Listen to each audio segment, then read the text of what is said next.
Hello everyone, I am Bittu नागर from fusion classes Kota. तो previous lectures में हमने मिरर, स्पेरिकल मिरर और उसके जो इमेज फॉर्मेशंस हैं उससे रिगार्डिंग हमने लेक्चर्स में देखा था, और साथ ही में हमने मिरर फॉर्मूला और मैग्नीफिकेशन भी डिस्कस किया था। इस लेक्चर में हम स्पेरिकल मिरर से रिगार्डिंग जो भी न्यूमेरिकल्स है उनको डिस्कस करेंगे। अब न्यूमेरिकल करने से पहले एक बार वापस से मैं साइन कन्वेंशन रिवाइज करवा देती हूँ ताकि आपको न्यूमेरिकल में प्रॉब्लम नहीं हो। तो हमने पढ़ा था साइन कन्वेंशन में कि जिस तरह से हम ग्राफ ड्रॉ करते हैं, ग्राफ में हमारा ये पॉजिटिव एक्स एक्सिस होता है, ये हमारा नेगेटिव एक्स एक्सिस होता है, ये पॉजिटिव वाई एक्सिस होता है और ये नेगेटिव वाई एक्सिस होता है। तो ये हमारा ओरिजिन है। तो हम मिरर को हमेशा क्या करेंगे, यहाँ पर रखेंगे। जैसे ये हमारा कॉनकेव मिरर हुआ या कॉन्वेक्स मिरर हुआ, इसका पोल हमारा ओरिजिन पे सेट करेंगे। हमेशा अज्यूम करेंगे कि हमारे ओरिजिन पे है। ओके, तो उसके रिगार्डिंग अब जैसे हमने ये कॉन्वेक्स मिरर लिया तो ऑब्जेक्ट हमारा इस साइड में होगा हमेशा। ठीक है, तो ऑब्जेक्ट को हम यहाँ पुट करेंगे तो ये जो डिस्टेंस होगी हमारी, ये हमेशा नेगेटिव लेंगे। क्यों? क्योंकि ये है हमारी नेगेटिव एक्स एक्सिस। ओके, तो ये डिस्टेंस हमारी मेजर होगी नेगेटिवली। इसी तरह से अगर इस डायरेक्शन में कोई डिस्टेंस आएगी तो उसे हम लेंगे पॉजिटिव। ओके, जब हम हाइट मेज़र करेंगे तो एक्स एक्सिस से अबोव अगर हम हाइट मेज़र करते हैं तो वो हमारी आएगी पॉजिटिव, और अगर हम एक्स एक्सिस से डाउनवर्ड डायरेक्शन में हाइट मेज़र करेंगे तो वो होगी हमारी नेगेटिव। ओके, तो यही साइन कन्वेंशन हम हमारे क्वेश्चंस में यूज करेंगे। तो हमारा फर्स्ट क्वेश्चन है, The face of a man is 20 cm away from a shaving mirror. If the focal length of shaving mirror is 80 cm, then determine the distance of image from the mirror and its magnification.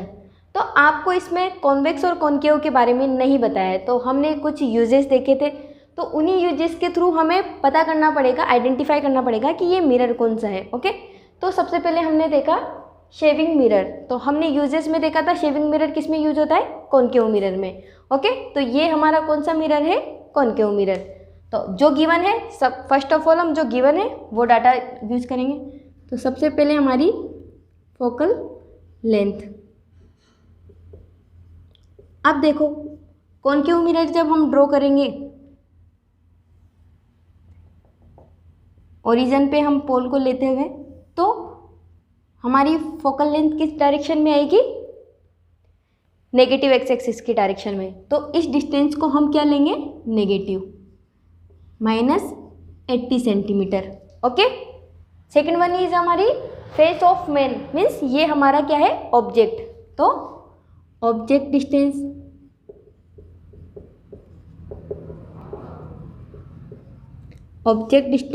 u, हमारी object भी हमेशा किस side में होता है, negative X axis की side में, तो ये भी हमारा क्या होगा, नेगेटिव। क्वेश्चन में हमसे क्या पूछा है, इमेज डिस्टेंस एंड मैग्नीफिकेशन। तो हमें क्या क्या फाइंड आउट करना है, image distance v and magnification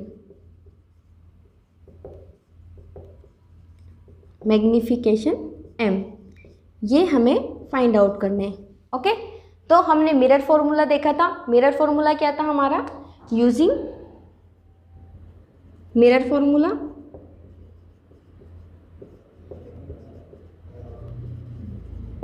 क्या था हमारा mirror formula, 1/u + 1/v = 1/f। तो हमारा अननोन क्या है यहाँ पे, v, तो हम u को भी इस डायरेक्शन में लेके आ जाएंगे। सो 1/v = 1/f -1/u। ओके, तो वैल्यू पुट कर देंगे, 1/v = f की वैल्यू कितनी है, -80, फॉर्मूले का माइनस, 1/u क्या है हमारा, -20। ओके, तो सॉल्व करेंगे, माइनस का 1/80, ये माइनस और ये माइनस क्या हो गया आपका, +1/20। एलसीएम लेके सॉल्व कर सकते हैं इसको हम। तो 1/v = एलसीएम क्या आ जाएगा आपका, 80 और 20 का एलसीएम 80, तो 80 बन जाए 80, माइनस का 1 प्लस 24 जा 80, तो 1/v इक्वल टू कितना आ गया आपका 3/80। अब हमसे यहाँ पर पूछिए v की वैल्यू, तो इसको इन्वर्स कर देंगे या फिर क्रॉस मल्टीप्लाई कर दीजिए। तो v क्या हो जाएगा आपका 80/3, 3 से डिवाइड कर दो तो 2 3 जा 6, 2 रिमेनिंग बचा 20, 6 3 जा 18.66 सेंटीमीटर। तो ये आपकी क्या आ गई इमेज डिस्टेंस। अब देखो ये कैसे आ रही है पॉजिटिव। हमने एक केस पढ़ा था जब हमारी ऑब्जेक्ट फोकल लेंथ, ये हमारी फोकल लेंथ और ये हमारा पोल, ये 80 सेंटीमीटर हमारी फोकल लेंथ गिवन है और 20 सेंटीमीटर पे हमारा ऑब्जेक्ट गिवन है। तो जब हमारा ऑब्जेक्ट फोकल लेंथ और पोल के बीच में कहीं होता है तो हमारी जो इमेज फॉर्म होती है वो कहाँ पर होती है, बिहाइंड द मिरर। ये इस तरह से, और ये जो रे थी वो इस तरह से चली जाती है और ये बिहाइंड द मिरर आपकी इमेज फॉर्म होती है। ओके, तो ये पॉजिटिव डायरेक्शन में आई नहीं आई, तो इसीलिए हमारा आंसर क्या हुआ पॉजिटिव आया। तो आप अगर इमेज फॉर्मेशन नहीं भी याद रखोगे तब भी आपको पता रहेगा, इसी से पता चल जाएगा कि इमेज फॉर्मेशन किस डायरेक्शन में होगा। ओके, सेकेंड वन इज हम मैग्निफिकेशन। तो मैग्निफिकेशन का फॉर्मूला क्या था, मैग्निफिकेशन इक्वल टू माइनस का v/u। गिवन वैल्यूज़ है वहाँ से पुट कर देंगे हम, माइनस v की वैल्यू कितनी है 20.66 डिवाइड बाय u की वैल्यू कितनी है -20। तो डिवाइड कर देंगे तो हमारा आंसर आएगा 1.33। माइनस से माइनस कट, तो ये आंसर भी किस में आया हमारा प्लस में। तो प्लस में आने का मतलब क्या होगा, इमेज हमारी मैग्नीफाइड होगी। मैग्नीफाइड मतलब जो हमारी पहले ऑब्जेक्ट की हाइट थी उससे ज़्यादा होगी। कितनी ज़्यादा होगी 1.33 टाइम्स ग्रेटर होगी। ओके, तो हमारी ये इमेज हमारे ऑब्जेक्ट से ग्रेटर बनेगी। Okay, this one is our solution. तो अब लेते हैं हम हमारा सेकंड क्वेश्चन। सेकंड क्वेश्चन क्या है हमारा, the focal length of a convex mirror is 30 centimetre, it's virtual image of an object is formed at 20 centimetre from the mirror, calculate the object distance. अब यहाँ पर हमारा मिरर कौन सा है, कॉन्वेक्स मिरर।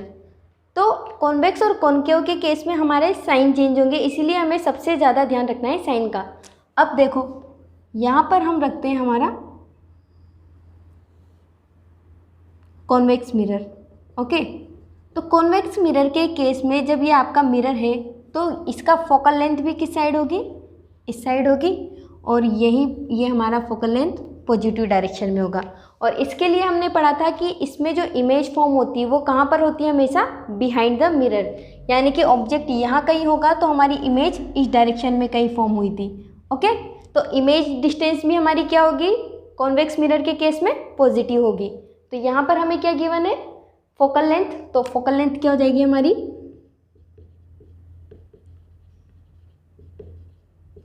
फोकल लेंथ आपकी given है 30 और ये क्या होगी पॉजिटिव होगी। क्यों, क्योंकि कॉन्वेक्स मिरर के केस में आपकी जो फोकल लेंथ है वो पॉजिटिव एक्स एक्सिस की डायरेक्शन में होती है। ओके, तो ये आपकी 30 सेंटीमीटर।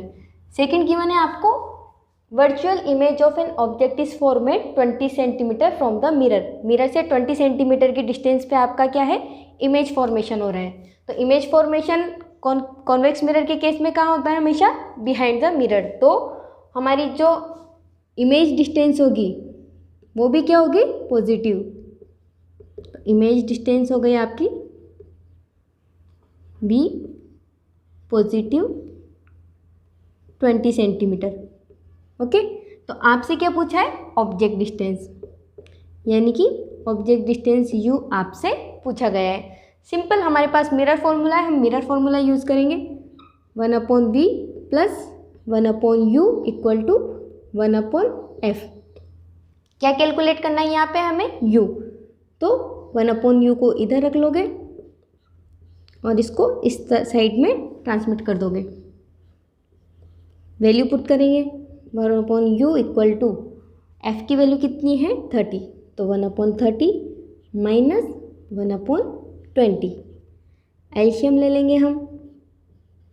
एलसीएम कितना आ जाएगा आपका 20 और 30 का 60, 32 जा 62 माइनस 23 जा, तो 1/u की वैल्यू कितनी आ गई आपकी माइनस का 1/60।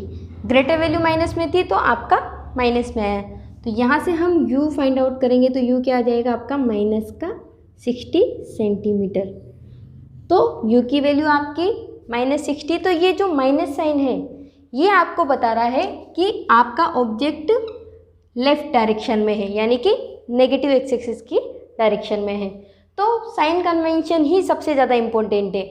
फॉर्मूला आपका मिरर फॉर्मूला है, हमेशा यही यूज़ करना है और साइन कन्वेंशन का सबसे ज़्यादा ध्यान रखना है। चाहो तो आप लर्न कर सकते हो कि कॉनकेव मिरर के केस में क्या होगा, फोकल लेंथ और ये जो आपकी इमेज डिस्टेंस होगी वो नेगेटिव होगी, but in case of convex mirror ये दोनों ही पॉजिटिव होगी। ओके, और आपकी ऑब्जेक्ट डिस्टेंस हमेशा नेगेटिव होगी, क्योंकि हम हमेशा ऑब्जेक्ट को नेगेटिव एक्स एक्सिस की डायरेक्शन में ही लेंगे। ओके, तो ये आपके कुछ न्यूमेरिकल प्रॉब्लम्स थी। नेक्स्ट लेक्चर में हम पढ़ेंगे refraction. Okay, so next topic है हमारा reflection of light. Reflection of light होता क्या है? The bending of a ray of light when it passes from one medium to another is called as reflection of light. जब light ray हमारी एक medium से दूसरे मीडियम में travel करती है तो वो अपने पाथ से एक्चुअल पाथ से डाइवर्ट हो जाती है, तो उस डाइवर्जन ऑफ जो रे पाथ है, डाइवर्जन ऑफ पाथ है, वही हमारा होता है रिफ्लेक्शन ऑफ लाइट। तो ये हमारे कोई दो मीडियम है, दोनों मीडियम को डिफरेंशिएट करने वाले सरफेस को हम बोलते हैं इंटरफेस। ओके, तो हम इस लाइन को हमेशा जहाँ से दोनों मीडियम हमारे डिफरेंशिएट हो रहे हैं उसको बोलेंगे इंटरफेस। जो परपेंडिकुलर लाइन हमारी होती है उसको हम बोलते हैं नॉर्मल। तो जब कोई लाइट रे इंसिडेंट हुई तो इंटरफेस पे आकर जहाँ मीडियम चेंज हो रहा है वो अपने पाथ से डाइवर्ट हो गई, बेंड अप हो गई। इसकी एक्चुअल डायरेक्शन इस वे में होनी चाहिए थी, बट ये अपने वे से बेंड अप होकर नियर टू द नॉर्मल आ गई। ये अवे फ्रॉम द नॉर्मल भी हो सकती है। तो ये जो डाइवर्जन ऑफ लाइट है अपने पास से, इसी को हम बोलते हैं रिफ्रैक्शन ऑफ लाइट। यहाँ पर ये हमारी होती है इंसिडेंट रे। तो इंसिडेंट रे नॉर्मल के साथ जो एंगल बनाती है वो होता है हमारा angle of incidence. Same as reflection में भी क्या होता है, ये हमारी रिफ्लेक्टेड रे है, ये जो हमारी नॉर्मल के साथ एंगल को ड्रॉ करेगी वो होगा हमारा रिफ्लेक्टेड एंगल।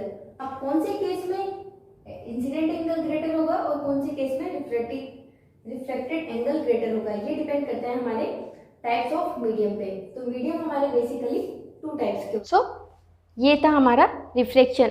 अब यहाँ पर मीडियम चेंज होने के साथ ही हमने पढ़ा था कि ये रे नियर भी हो सकती है और अवे फ्रॉम द नॉर्मल भी हो सकती है। तो ऐसा कब होगा और क्यों होगा, तो उसके लिए हमारे पास कंडीशन है कुछ। एक होता है हमारा रियरर मीडियम, एक होता है हमारा डेंसर मीडियम। जब हमारे पार्टिकल्स ऑफ मीडियम फ्री हो, मतलब डिस्टेंस पे हो, कुछ डिस्टेंस पे हो, तो वो होता है हमारा रियरर मीडियम। ओके, और जब हमारे पार्टिकल एक मीडियम की रिस्पेक्ट में दूसरे मीडियम के पार्टिकल्स क्लोज हो तो उसको हम बोलेंगे डेंसर मीडियम। अब ऐसा कोई स्पेसिफाई नहीं है कि रियरर मीडियम और डेंसर मीडियम को आप फिक्सेशन में दे दो, लाइक ये डिफरेंट हो सकते हैं। जैसे कि हमारी एयर है और ग्लास है, तो यहाँ पर जो हमारा रियरर मीडियम है वो कौन होगा, air with respect to glass, क्योंकि ग्लास के जो पार्टिकल्स होते हैं वो क्लोजली पैक्ड होते हैं, जबकि एयर के पार्टिकल्स क्या होते हैं, कुछ डिस्टेंस पे होते हैं। लेकिन अगर हम कुछ और ले लेते हैं, जैसे हम वैक्यूम ले लेते हैं, तो वैक्यूम का मतलब होता है बिल्कुल खाली, यहाँ पे पार्टिकल्स बहुत ज़्यादा दूर दूर होंगे, तो उस केस में ये रियरर है और ये डेंसर है। ओके, तो जब कोई दो मीडियम गिवन हो आपको, तो वहाँ पर हमें पार्टिकल्स के बेस पे उनको रियरर और डेंसर में क्लासीफाई करना है। ओके, तो ये हमारा रियरर और डेंसर मीडियम हो गया। अब किस केस में आपकी जो रिफ्रैक्टेड रे है वो नॉर्मल के पास आएगी या दूर जाएगी, वो डिपेंड करता है आपके वो कौन से मीडियम से कौन से मीडियम में ट्रेवल कर रही है। ओके, तो आता है आपका light ray travel from rarer medium to denser. Means ये अब आपकी जो रे है वो रियरर मीडियम से डेंसर मीडियम में आ रही है। अब आप इमेजिन करो कि रियरर मीडियम मतलब दूर दूर पार्टिकल थे, वहाँ से क्लोजली वाले पार्टिकल्स के पास आ रही है, तो वो रे को क्या करेंगे, नियर टू द नॉर्मल लाएंगे। यानी कि आपकी जो ये इंसिडेंट रे है वो स्ट्रेट ना जाके नियर टू द नॉर्मल, ये आपके नॉर्मल के पास आ जाएगी। तो ये है आपका इंसिडेंट एंगल, ये है आपका रिफ्रैक्टेड एंगल। तो इस केस में आपको नज़र आ रहा है कि आपका इंसिडेंट एंगल आई था और ये आर, तो इस केस में ग्रेटर कौन होगा, आई होगा। यानी कि आपका incident angle will be greater than refracted angle. तो जब आपके रियरर मीडियम से डेंसर मीडियम में आपकी कोई रे इंसिडेंट होगी, तो आफ्टर रिफ्रैक्शन आपका जो रियरर एंगल होगा, सॉरी एंगल ऑफ रिफ्रैक्शन होगा, वो लेस होगा in comparison of incident angle. Okay, same condition when a ray of light travel from denser to rarer medium. जब कोई रे डेंसर मीडियम से रियरर मीडियम में आएगी तो वो far away from the normal, यानी कि नॉर्मल से आपकी दूर चली जाएगी। तो उस केस में ये हमारा इंसिडेंट एंगल और ये हमारा रिफ्रैक्टेड एंगल। तो इसमें आप देख सकते हो कि आपका जो इंसिडेंट एंगल होगा वो लेस होगा किससे, रिफ्रैक्टेड एंगल से। ओके, तो ये आपका था refraction of light. So next one is our law of refraction. Okay, तो फर्स्ट लॉ ऑफ रिफ्लेक्शन हमारा क्या है, incident ray, reflected ray and normal to the interface of two medium at the point of incidence all are lie in the same plane. So first law जो हमारा है वो same as reflection है। Reflection में भी हमारा incident ray, reflected ray and जो हमारा नॉर्मल था वो eight the point of incidence क्या था, एक ही प्लेन में था। वैसे ही यहाँ पर at the plane of interface, ये जो हमारा इंटरफेस प्लेन है वहाँ पर आपकी इंसिडेंट रे, रिफ्लेक्टेड रे और नॉर्मल जो है वो सेम प्लेन में लाई करते हैं। ये आपका फर्स्ट लॉ है। सेकंड लॉ क्या कहता है हमारा, the ratio of sine of angle of incidence to the sine of angle of reflection is constant. तो जो आपका इंसिडेंट एंगल और रिफ्लेक्टेड एंगल का जो साइन लेने के बाद जो उनका रेशियो होगा वो क्या होगा, कांस्टेंट होगा। That is sine I upon sine R will be constant. इसी को हम बोलते हैं स्नेल लॉ। तो आपसे डायरेक्टली एग्जाम में स्नेल लॉ भी पूछा जा सकता है, तो आपको डेफिनेशन यही देनी है, ratio of sine of incident angle to the sine of refraction angle. Okay, अब आता है हमारा रिफ्रैक्टिव इंडेक्स। रिफ्रैक्टिव इंडेक्स क्या होता है, बेसिकली ये एक रेशियो होता है जो कि एक मीडियम की रिस्पेक्ट में दूसरे मीडियम का इंडेक्स हमें शो करता है। तो it is a ratio of speed of light in vacuum to the speed of light in a medium. जिस मीडियम का हमें निकालना है उसके रिस्पेक्ट में हमारा स्पीड ऑफ लाइट का जो रेशियो है एयर में वो हमारा कहलाता है रिफ्रैक्टिव इंडेक्स। इसे हम रिप्रेजेंट करते हैं, तो ये आपका रिफ्रैक्टिव इंडेक्स हो गया एन से, ये सी आपका speed of light in air. Okay, और ये है आपकी speed of light in any medium. तो जो हमारा रिफ्रैक्टिव इंडेक्स है वो बेसिकली डिपेंड करता है nature of medium, colour and wavelength of light and also temperature of the medium. तो ये सारी चीज़ें क्या करती है, हमारे रिफ्रैक्टिव इंडेक्स को इफेक्ट करती है। Okay, so there are some examples of refraction. Actual में इन एग्जाम्पल से आपके जनरली क्वेश्चन पुटअप होता है, लाइक पेंसिल जो आपकी होती है वो बेंडेड क्यों अपीयर होती है, कॉइन जो है ऊपर की तरफ रेज्ड क्यों आपको शो होता है, बिफोर एंड आफ्टर सनसेट हमें सन विजिबल क्यों होता है। तो डायरेक्टली आपसे एग्जाम में इस टाइप के क्वेश्चन पुटअप होते हैं। तो इन सब का रीज़न क्या होता है, रिफ्रैक्शन।